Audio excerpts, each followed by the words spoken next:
Oi, meu nome é Bruno, estou dando início à leitura do livro O Corpo Encantado das Ruas, de Luiz Antônio Simas, editora Civilização Brasileira.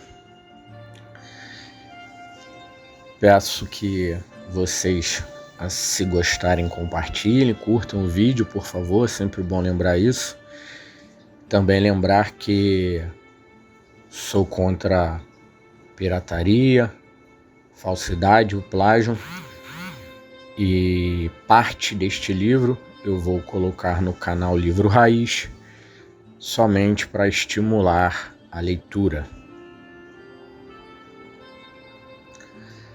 As ruas pensam, têm ideias, filosofia e religião. Como tal, nascem, crescem, mudam de caráter e, eventualmente, morrem. João do Rio, a alma encantadora das ruas. O bar é a chave de qualquer cidade. Saber onde se pode beber cerveja é quanto basta. De Walter Benjamin, Rua de Mão Única. O salve o sol, salve a estrela, salve a lua, salvará seu tranca-rua, que é dono da gira no meio da rua. Ponto do Exu, tranca-rua das almas. O dono da força é bonito, vamos cultuá-lo. Dono do corpo, senhor dos caminhos, nos dê licença. Saudação a Exu. As ruas são de Exu em dias de festa e feira, dos malandros e pombagiras quando os homens e mulheres vadeiam e dos ibejis quando as crianças brincam. Tudo começa com o Ipadê, o Padê de Exu, a cerimônia propiciatória com farofa de dendê, cachaça e cantos rituais para que Exu traga bom axé para as festas nos terreiros, cumpra seu papel de mensageiro entre o visível e o invisível. Chame os orixás e não desarticule, com suas estripulias fundadoras da vida, os ritos da roda, aqueles em que os deuses dançam pelo corpo das Iaôs, as filhas de santo. O Padê de Exu também pode ser colocado na encruzilhada, lugar em que as ruas se encontram e os corpos da cidade circulam. As ruas de Exu foram também a casa de Mestre Patinha, o grande nome do jogo da capoeira de estilo Angola, e os gramados em que Mané Garrincha driblou e foi driblado pela dor do mundo. O mestre falava sobre a luta bailado, que ela é mandinga de escravo e ânsia de liberdade. Seu princípio não tem método, e seu fim é inconcebível ao mais sábio capoeirista. Mané Garrincha dizia que driblava porque o corpo mandava e a cabeça obedecia. O capoeirista e o jogador de futebol falam de sabedorias corporais. Que eu diga o soviético que teve que marcar Garrincha na Copa de 1958 e não entendeu nada. O filósofo alemão Walter Benjamin falava em escovar a história a contrapelo. A importância de atentar para os fazeres cotidianos como caminho para escutar e compreender as outras vozes, além da perspectiva do fragmento como miniatura capaz de desvelar o mundo. É a chave da desamarração do ponto. Benjamin pensava também sobre a importância de o historiador ter pelo objeto de reflexão o interesse do olhar da criança pelo residual. É a miudeza que vela e desvela a aldeia, as suas ruas e as nossas gentes. O caboclo da Pedra Preta, guia de pai Joãozinho da Gomeia, dizia algo muito parecido nos seus pontos. João do Rio fez isso em suas crônicas. Este livro é oferecido aos 3 e a todas as entidades encantadas que moram nas esquinas da cidade, como padê arriado no canto da rua. Naquela estrada de areia, aonde a lua clareou, todos os caboclos pararam para ver a procissão de São Sebastião. Ponto de caboclo. As ruas desprezam este tipo de efeméride. Mas para os gabinetes oficiais, as cidades do Rio de Janeiro comemoram aniversário no dia 1º de março. Foi para combater os tupinambás, reunidos na Confederação dos Tamoios, e, conforme os desejos franceses, estabeleceram uma colônia no território que Estácio de Sá, sobrinho do governador-geral, criou um arraial no sopé do Pão de Açúcar, em 1565.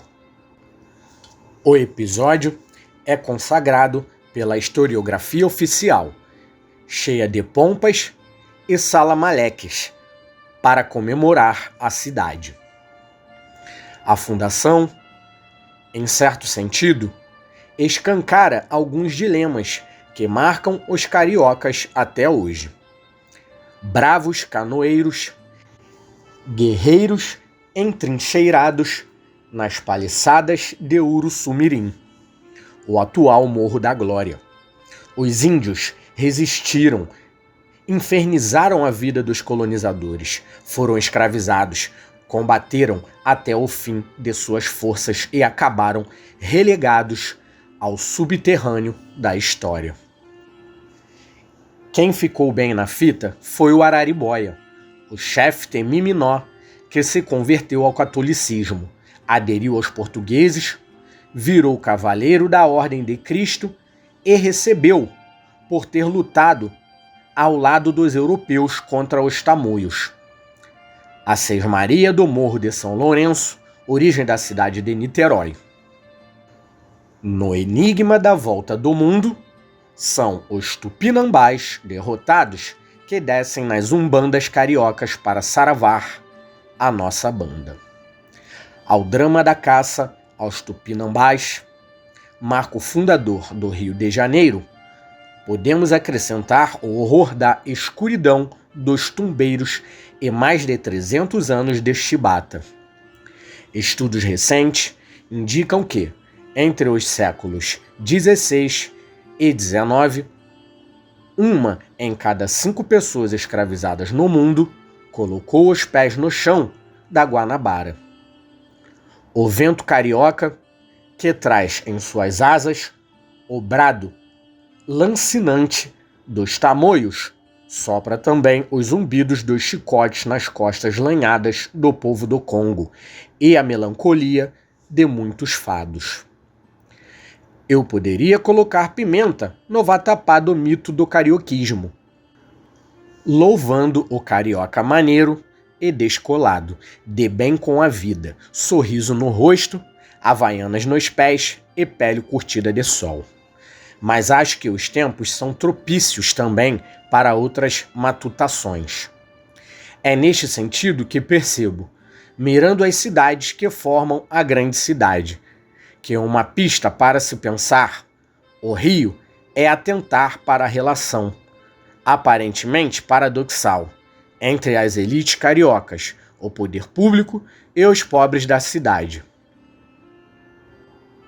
Em certo momento crucial para o Rio, aquele da transição entre o trabalho escravo e o trabalho livre, e entre a monarquia e a república, a cidade encarou os pobres como elementos das classes perigosas.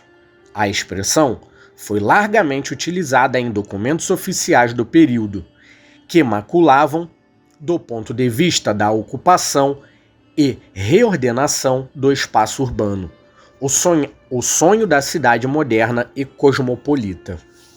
Ao mesmo tempo, era dessas classes perigosas que saíam os trabalhadores urbanos, que sustentavam ao realizar o trabalho braçal, que as elites não cogitavam fazer. A viabilidade desse mesmo sonho, operários, empregadas,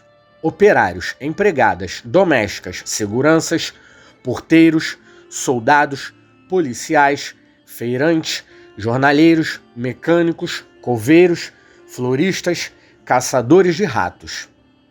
Pouca coisa mudou nesse embate disfarçado de cordialidade desde então. Coloquemos ainda, nesse caldeirão carioca, aqueles que, sobrevivendo, ousaram inventar a vida na fresta, dando o nó no rabo da cascavel e produzindo cultura onde só deveria existir o esforço braçal e a morte silenciosa. Capoeiristas, malandros, sambistas, chorões, vendedoras de comida de rua, mães de santo, devotos da Senhora da Penha, centenas de Zés devotos de seu Zé Pilintra, minhotos pobres, alentejanos, atrás do balcões de botequins vagabundos, polacas, marujos, jonqueiras, funkeiros, festeiras e quizumbeiros de todos os matizes e lugares.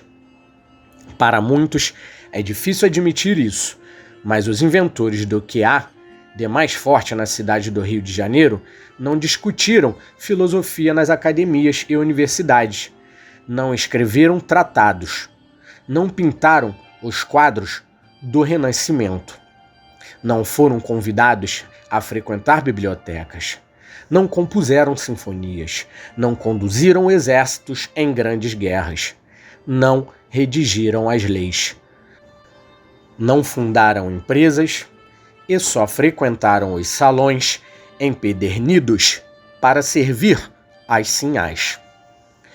Os nossos grandes inventores rufaram tambores, chamaram o zambiapungo e o lorum, riscaram o asfalto, preenchendo de dança o intervalo entre as marcações do surdo, despacharam as encruzas, subiram o São Carlos e as escadarias da Penha.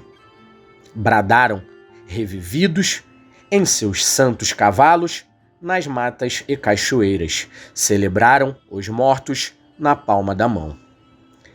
A cidade, aldeia de flor e faca, pernada e afago, gemido de amor e som de tiro, chibata e baqueta de surdo. Incomoda. Desconfio, sinceramente, dos que acham que ela precisa ser consertada. O Rio de Janeiro precisa de um concerto, uma letra, e está feita a diferença. Que a beleza dos nossos instrumentos, em suas múltiplas percepções da vida, possa soar como inclusiva harmonia da gente carioca em sua arte de fazer insistentemente a vida. No chão de aldeia, Tupinambá, virada em cais do Valongo, a morte, convidada de honra que deveria campear soberana na nossa história, insiste, mas morre. Sim, a morte morre na rua.